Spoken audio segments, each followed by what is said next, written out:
Shalom. Sekali lagi, Shalom. Hari ini saya datang tidak sendiri, saya datang bersama dengan peserta katekisasi dari GKP Bekasi.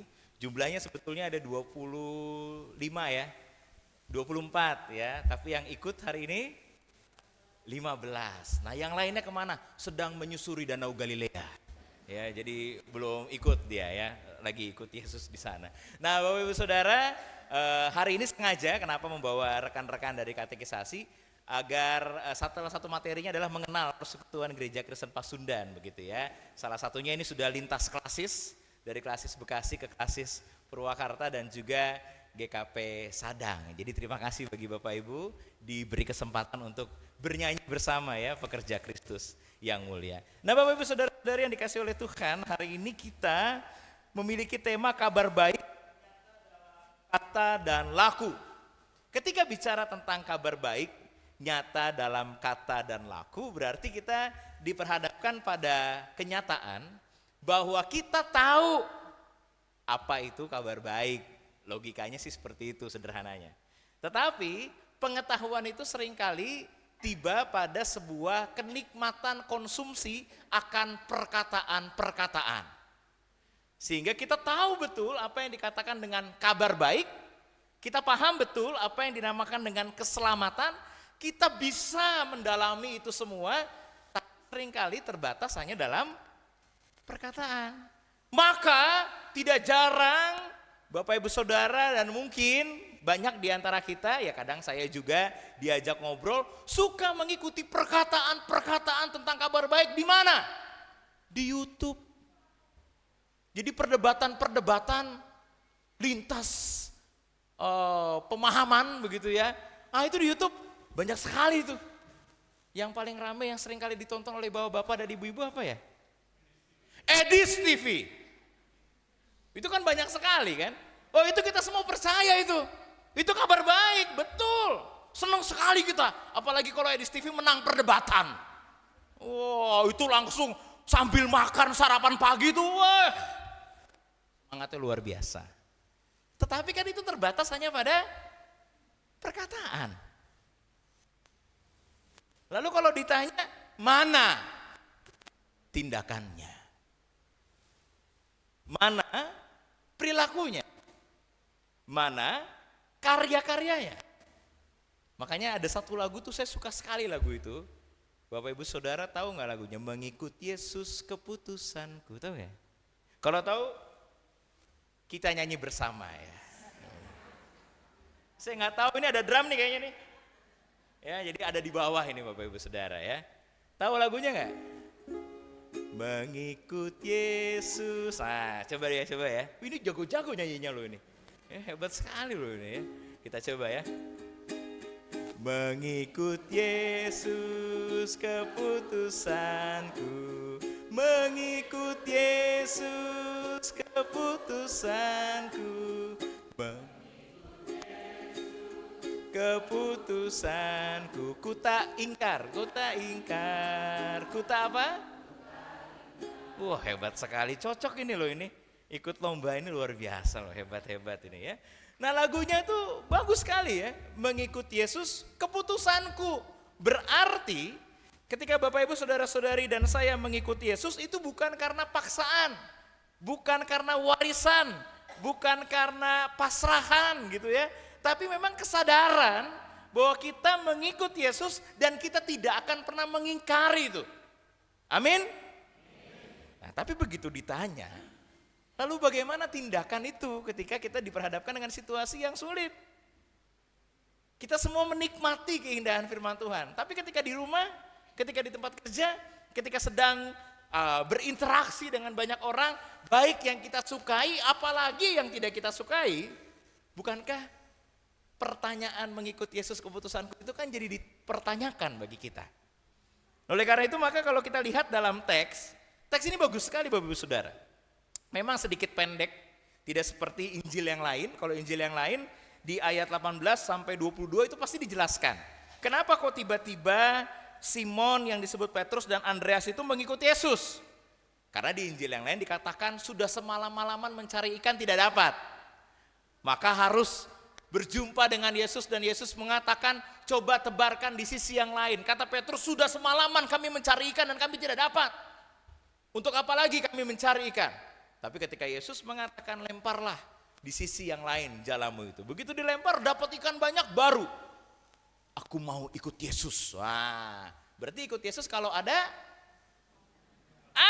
itu dia. Nah, di teks ini kan gak dijelaskan itu. Di teks ini kan gak dijelaskan bahwa ikan itu dapat, nggak ada itu. Karena kalau kita mau lihat Injil Matius itu bicara tentang kemurnian. Sebuah hal yang sangat esensial. Kalau mau ikut Yesus, ya ikut saja tanpa embel-embel transaksional. Mana nih berkatnya? Mana nih ikannya? Gitu kan? Kan itu yang terjadi pada peristiwa Yesus ketika memberi makan 5.000 orang, Bapak Ibu Saudara. Di Injil Yohanes itu dikatakan ketika Yesus memberi makan 5.000 orang, itu orang kan berbondong-bondong ikut Yesus kan. Tapi kalau nanti Bapak Ibu Saudara pulang, baca teks itu, makanya saya selalu suka, bahkan ada teman saya bikin baju.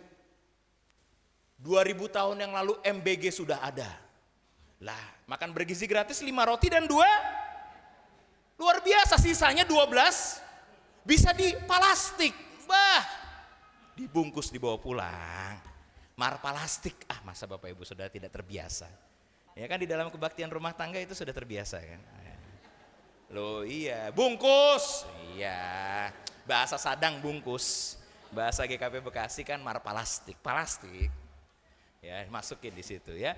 Nah, oleh karena itu maka Bapak Ibu Saudara, masuk akal banyak orang mau ikut Yesus. Iya. Kenapa? Karena ikut Yesus. Waduh, enak, banyak berkatnya. Apalagi ini ya. Ini banyak orang bermasalah semua ini, ayat 24 itu. Ada yang menderita berbagai penyakit. Kalau dalam bahasa ayat Alkitab ini dalam sekali. Buruk keadaannya.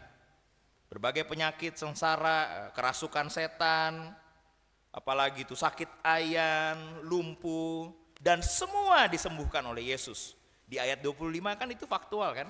Maka orang banyak pun berbondong-bondong mengikut dia. Enak ikut Yesus itu, enak. Kalau apa yang Bapak Ibu Saudara dan saya inginkan dipenuhi. Kalau sedang berjuang gimana? Kalau apa yang kita doakan belum nampak bagaimana? Kalau apa yang kita harapkan belum tiba, maka pertanyaan, apakah mengikut Yesus keputusanku dan ku tak ingkar?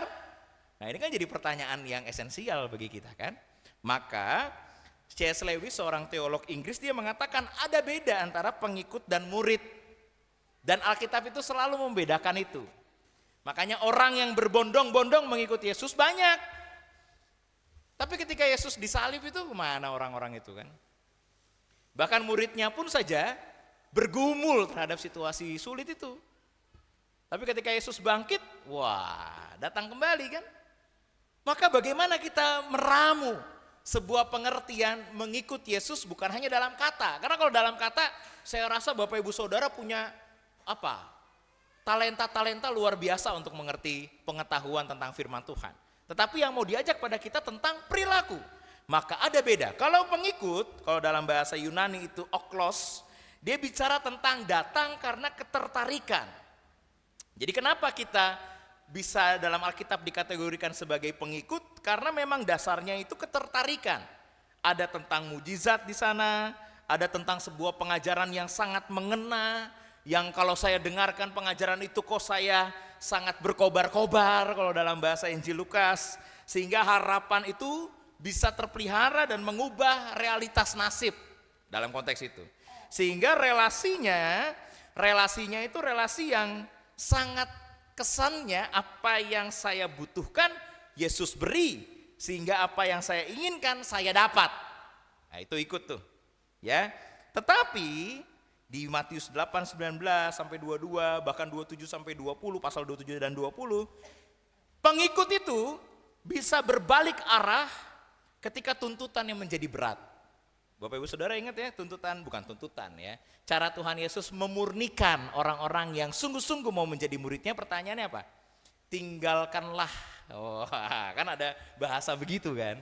Tinggalkanlah ayah ibumu dan sebagainya.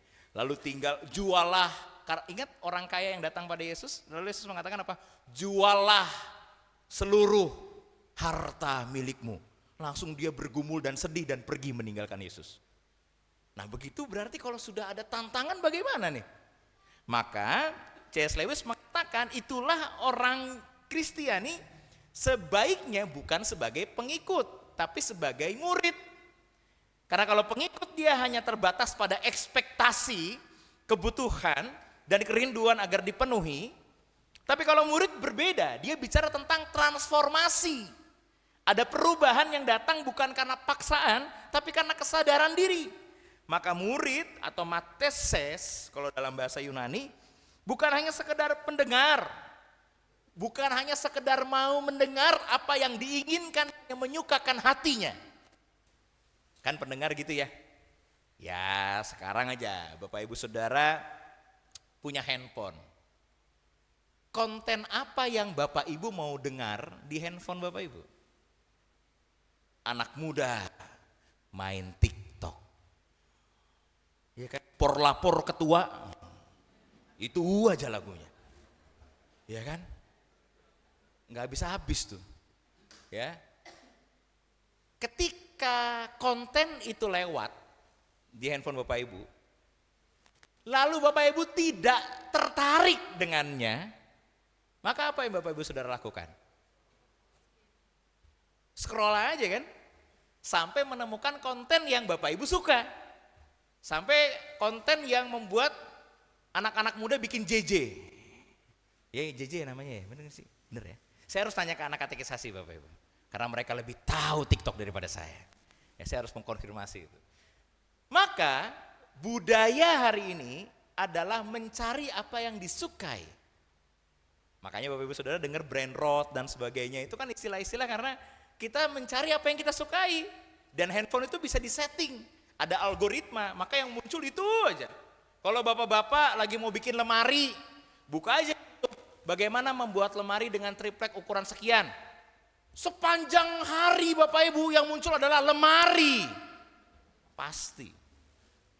Entah dibuat, entah dibeli, entah orang promosi, itu aja yang muncul. Karena memang ada algoritma. Sosial media itu akan men-set apa yang Bapak Ibu sukai. Sehingga kalau Bapak Ibu tidak sukai, saudara-saudara tidak sukai, ya scroll aja. Kan itu gak terjadi di tahun 80-90 ya. Nonton TV aja kan numpang di balai desa kan. Itu juga TV-nya TVRI. Ya, jadi kalau TV-nya itu ya udah tonton aja. Itu beda budayanya di situ. Maka kecenderungannya adalah kita selalu mencari apa yang kita sukai. Tapi kalau di dalam Kristus bukan hanya sekedar pendengar untuk mencari dan mendengar apa yang disukai, tapi sungguh-sungguh mempelajari. Sehingga mungkin awalnya kita tidak suka, tapi kalau Tuhan berkehendak agar kita mengenal dan melakukannya, maka pertama-tama bukan soal meninggalkan, tapi mengubahkan diri untuk semakin dekat dengan kehendak Kristus. Itulah murid. Oleh karena itu maka unsur yang terjadi dalam murid bukan hanya sekedar kesukaan, tetapi penyerahan diri. Sehingga kehendak kita sangat terikat dengan kehendak Kristus yang membuat hidup kita diubahkan seturut dengan kehendak Kristus yang benar. Maka kita sebagai murid, kita bisa loh meninggalkan sesuatu yang bagi kita tidak terlalu penting dibandingkan Kristus. Kalau kita sebagai murid, maka kita memiliki kesadaran bahwa memang kita dekat dengan Kristus bukan karena kita suka, tapi karena kita butuh Kristus. Jadi kalau kita mau mendekat pada Kristus bukan karena kita merasa hebat sehingga kita datang pada Kristus, tapi justru karena saya lemah, maka saya butuh diisi oleh kehendak Kristus sehingga saya mampu dimurnikan dan benar. Maka Bapak Ibu Saudara, kalau kita bicara tentang apa yang ada dalam teks ini, menjadi murid memang tidak langsung jadi. Jadi murid adalah sebuah proses yang memperbaharui diri terus menerus. Maka kalau Bapak Ibu Saudara lihat di ayat 17, dikatakan dengan dalam itu, bertobatlah sebab kerajaan surga sudah dekat. TB2 ini lebih blak-blakan. Ya. Maka kalau Bapak Ibu Saudara baca, bertobatlah sebab kerajaan surga sudah dekat. Ya berarti ya memang ada di sini.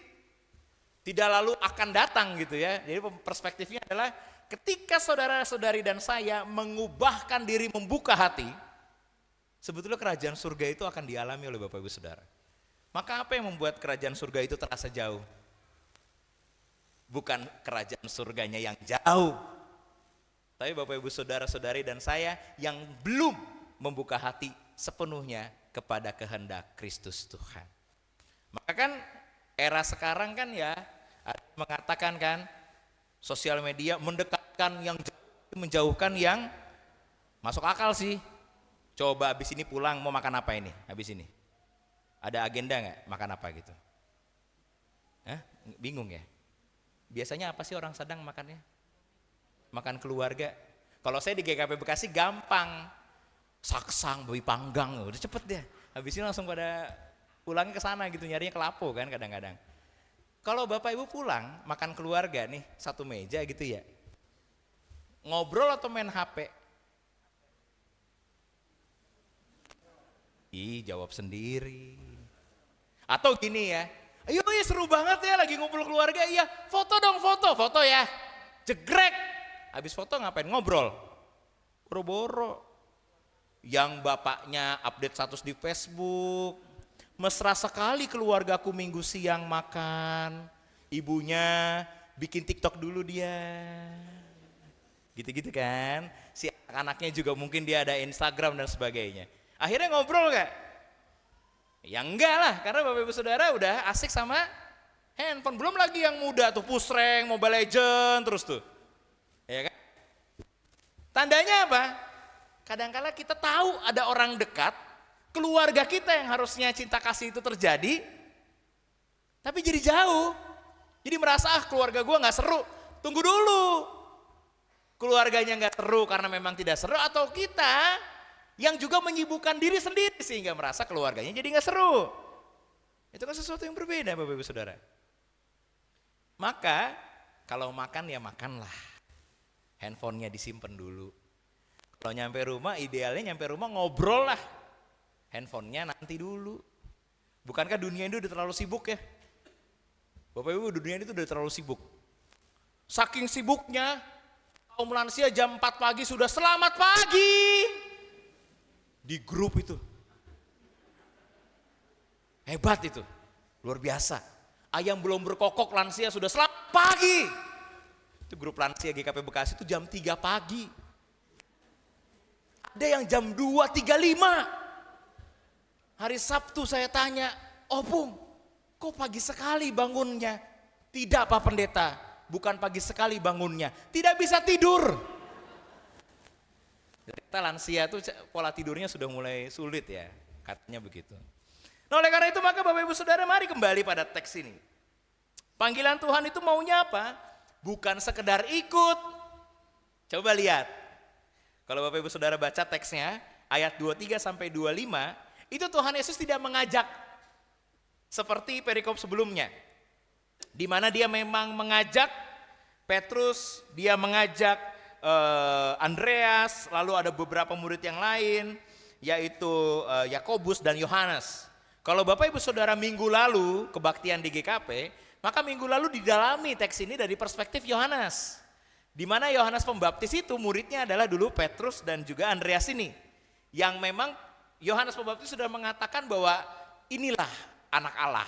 Dan mereka ikut Yesus dan belajar seharian. Jadi kita masuk akal ya, proses belajarnya itu bukan hanya sekedar sekali, 2 kali perjumpaan, tapi ada proses di situ. Injil Yohanes minggu lalu kalau Bapak Ibu Saudara kebaktian ngomong hal yang sama. Tapi kan 23 sampai 25 nggak bicara soal itu. Kalau Bapak Saudara lihat ayat 23 sampai 25, Tuhan Yesus cuman berkeliling. Dia juga mengajar hanya di rumah-rumah ibadat yang komunitasnya tidak terlalu besar.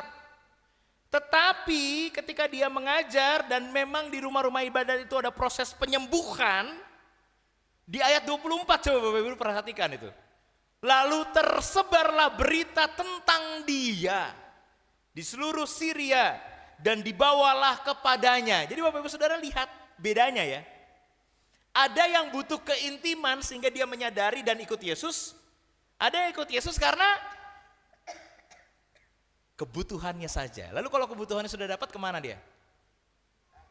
Pergi. Injil Yohanes ngomong begitu, Bapak Ibu Saudara nanti lihat. Ketika Tuhan sudah kasih makan 5.000 orang, banyak berbondong-bondong sampai Tuhan Yesus pakai kapal, itu orang-orang dari pinggiran danau Galilea itu mengikuti Yesus dan berjumpa. Tuhan Yesus cuma nanya gini, kenapa engkau mengikut aku? Pertanyaannya, apakah engkau mengenal tanda? Bahasa Alkitabnya begitu. Atau karena engkau lapar? Wah, itu dalam sekali loh itu. Pertanyaannya itu, kita ikut Kristus karena kita mengenal tanda kemuliaannya, sehingga hidup kita diubahkan, belajar untuk ikut Kristus. Kalau dalam bahasa Alkitab tadi, murid Kristus yang memang diubahkan terus menerus, atau karena kita hanya sekedar punya kebutuhan. Maka ketika orang-orang itu tahu, oh mereka hanya punya kebutuhan, Bapak Ibu nanti cek di Injil Yohanes ya, satu persatu pergi meninggalkan Yesus. Oleh karena itu maka apa yang harus kita kerjakan Bapak Ibu Saudara? Ketika bicara tentang kabar baik, kata dan perilaku, bukan hanya ucapan-ucapan dan pengetahuan tapi juga tindakan. Maka di saat yang sama kalau kita mengatakan kita mengikut Yesus, tapi kita tidak memiliki rasa empati, tidak memiliki kedalaman untuk mengenal Kristus sehingga kita diubahkan, maka di saat yang sama kita hanya sebagai pengikut yang hanya punya kebutuhan, bukan ingin dibenarkan. Oleh karena itu bagaimana kita mengerjakannya Bapak Ibu Saudara? C.S. Lewis juga mengatakan, marilah ubah dan bawa, bahasanya Lewis itu gitu. Bawalah mimbar itu ke meja makan. Wah, istilahnya bagus sekali itu. Maksudnya apa? Firman Tuhan kan seringkali diberitakan di mimbar ya, simboliknya kan begitu. Bawalah itu tidak hanya di mimbar, tapi bawalah itu ke meja makan. Wah, itu bagus. Apa maksudnya? Percakapkanlah kebaikan Tuhan tidak hanya di gereja, tapi di rumahmu. Percakapkanlah kebaikan Tuhan bukan hanya di rumah dan di gereja, tapi di tempat di mana kamu bekerja. Percakapkanlah kebaikan Tuhan sungguh-sungguh dalam setiap keseharian. Nah, ini mau dimaknai sebagai apa? Nah, ini menarik nih. Mau dimaknai sebagai harafiah, tapi konflik kalau harafiah. GKP Bekasi kalau disuruh begitu rame tuh. Kabarkanlah firman Tuhan di gereja dan di luar gereja. Semua jemaat ke terminal kan. Bapak Ibu Saudara menurut Matius. Pakai toa terminal nanti. Rame. Ya. Maka apa yang mau dikatakan Lewis? Hidupmu itulah mewartakan kebenaran Kristus. Hidupmu itulah wujud nyata kitab yang terbuka. Itu kan pelengkap Kidung Jemaat kan ada lagu itu kan. Hidupmu kitab terbuka dibaca sesamamu. Refrennya kan, nyatakan Yesus dalammu. Oh berarti di mana tuh? Nyatakan Yesus dalammu, sampaikan firman dengan hati teguh.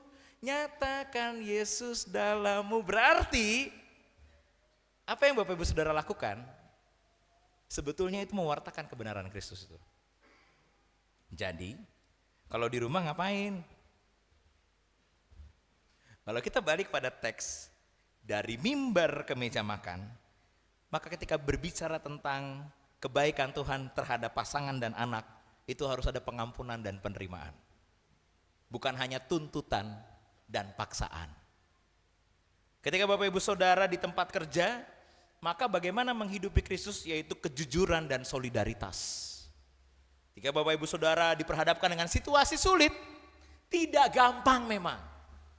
Injil Yohanes juga mengatakan hal yang sama di minggu yang lalu. Tidak gampang. Tetapi ketika Bapak Ibu Saudara menyadari bahwa yang saya kerjakan ini salah nih Tuhan, ampuni saya. Di saat yang sama, Bapak Ibu sudah punya potensi tentang kebenaran. Daripada, ya gak apa-apa ya Tuhan ya, namanya juga manusia penuh dengan dosa. Itu mah, udah kacau tuh.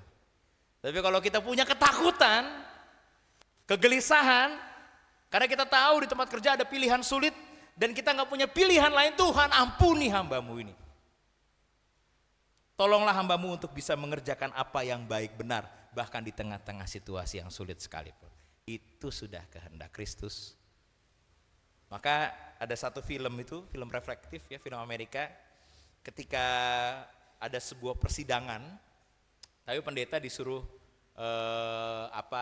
menjadi saksi ya, kurang lebih seperti itu. Kalau di Amerika kan bukan jaksa ya, tapi juri. Jadi orang dipilih secara acak, dia jadi juri untuk menilai ini benar apa tidak gitu ya. Nah pendeta tuh disuruh mengatakan tentang kesaksiannya. Dan kesaksian itu begini, ketika bicara soal iman, ketika saya berdoa, Tuhan berikanlah kesabaran kepadaku, maka minggu depan, enggak usah minggu depan, besok hari saudara akan menghadapi orang-orang yang menyulitkan diri saudara. Ya kan saudara minta, Tuhan berikanlah kesabaran kepadamu. Di saat yang sama anak bapak ibu susah dibilangin. Yang mau sabar siapa? Bapak ibu saudara kan? Ya Tuhan berikanlah kesabaran kepadamu, di jalan ada banyak motor yang sang. Mau ngapain? Kan berikanlah kesabaran. Jangan malah digas, awas aja nih. Ya berarti sabar Anda sudah batal di situ. Jadi kalau Anda berdoa, Tuhan berikanlah kesabaran. Kalau ada kesulitan atau bapak ibu saudara menjumpai orang-orang yang menyulitkan diri saudara, disitulah latihan sabarnya. Kalau bapak ibu saudara, Tuhan berikanlah rezeki yang mencukupkan hamba-Mu ini. Betul, ada rezeki banyak, tapi bapak ibu saudara mengerjakannya pagi siang malam. Mau istirahat aja sampai susah kadangkala. Kenapa? Karena rezeki yang luar biasa banyak harus dikerjakan dengan ketekunan yang sabar. Anak-anak, Tuhan aku pengen nilaiku bagus biar dapat handphone terbaru. Wah. Tapi di saat yang sama HP Anda disita sama orang tua sampai hari Minggu nanti. Lah, katanya mau nilainya bagus. Gimana biar Anda bisa tekun belajar kalau masih megang HP? Kan kadang, tapi kan materinya di sini mah. Iya, materinya cuma 5 menit, mama mau ke dapur langsung ganti aplikasi lain kan? Jangan bohong lah. Udahlah, itu gampang terjadi kok itu. Iya kan? Jadi masuk akal apa yang pendetanya katakan, apa yang Bapak Ibu Saudara doakan, Anda dapatkan, amin, pasti. Tapi butuh kesadaran iman di dalam Kristus yang mengubahkan diri saudara. Maka kabar baik itu selalu ada, bukan akan ada, tidak. Ada, selalu ada. Tapi bukan hanya untuk dinikmati, tapi kalau menurut firman Tuhan hari ini, untuk dikerjakan. Kerajaan Allah itu bukan jauh, tidak, kerajaan Allah itu dekat. Ada di dalam hati Bapak Ibu Saudara dan saya. Sebagaimana lagu pelengkap Kidung Jemaat tadi, hidup kita kitab yang terbuka. Tapi harus diimani, bukan dinikmati. Sama seperti karya-karya kebenaran Kristus, bukan hanya dirasakan, tapi dinampakkan dalam kehidupan saudara. Jadi, kalau pakai pemaknaan hari ini, biarlah mimbar itu ada dimanapun. Di hati saudara, karena firmannya bukan hanya dari kata-kata, tapi dikerjakan dalam tindakan nyata, juga di rumah Anda. Sehingga rumah Anda rumah penuh cinta kasih pengampunan. Satu dengan yang lain saling menerima, di mana karya Allah dirayakan. Bukan hanya sekedar didengarkan. Kiranya firman Tuhan sedalam itu dalam hidup saudara dan saya. Nampak dalam perilaku. Sehingga kebenarannya menjadi berkat. Amin. Tuhan Yesus memberkati, saat itu bagi kita sekalian.